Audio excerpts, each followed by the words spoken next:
Bihar politics heat ఎక్కాయి. ఎమ్మెల్యేలంతా పాట్నాకు రావాలని సీఎం నితీష్ కుమార్ ఆదేశించడం ఆసక్తి రేపుతోంది. సీఎం నితీష్ కుమార్ రాజీనామా చేసి అసెంబ్లీని కూడా రద్దు చేయాలని సిఫార్సు చేస్తారని జేడీయూ శ్రేణుల్లో టాక్ నడుస్తోంది.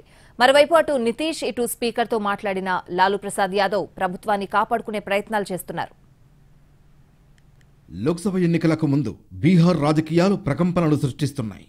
సంచలన నిర్ణయం దిశగా సీఎం నితీష్ కుమార్ అడుగులు పడుతున్నాయి. ముఖ్యమంత్రి పదవికి రాజీనామా చేయడం ద్వారా ఆర్జేడీతో పొత్తును విచ్ఛిన్నం చేసే అవకాశం ఉందని ఊహాగానాలు వస్తున్నాయి. మళ్లీ బీజేపీతో జతకట్టి ఆయన ఎన్డీఏ కూటమిలో చేరే ఛాన్స్ ఉందంటూ టాక్ వినిపిస్తోంది. ఎమ్మెల్యేలందరినీ పాట్నాకు పిలిపించారు నితీష్ కుమార్. పార్టీకి చెందిన ముఖ్య నేతలు లాలన్ సింగ్, మంత్రి విజయ్ చౌదరి సహా పలువురితో సమావేశమయ్యారు. నితీష్ తన నిర్ణయాన్ని వారికి వివరించారని తెలుస్తోంది.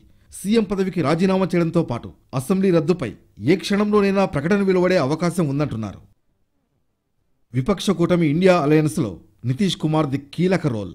కానీ ఆయన ఇండియా కూటమికి గుడ్ బై చెప్పే యోచనలో ఉన్నట్లు వార్తలు వస్తున్నాయి. అంతేకాదు నితీష్ కుమార్ తిరిగి బీజేపీతో జతకెట్టేందుకు సిద్ధమైనట్లు ప్రచారం నడుస్తోంది. ఈ నేపథ్యంలో బీహార్ అసెంబ్లీని రద్దు చేసే అవకాశం ఉందంటూ ఊహాగానాలు వస్తున్నాయి.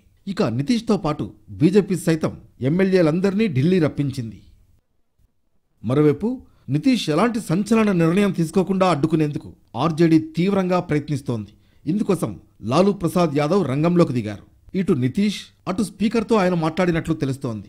సంకీర్ణ ప్రభుత్వాన్ని నిలబెట్టేందుకున్న అన్ని మార్గాలను ప్రయత్నిస్తున్నట్లు ఆర్జేడీ వర్గాలు చెబుతున్నాయి. ఒకవేళ నితీష్ ఓకే అంటే బయట నుంచి మద్దతు ఇవ్వడానికి కూడా లాలూ సిద్ధంగా ఉన్నట్లు చెబుతున్నారు.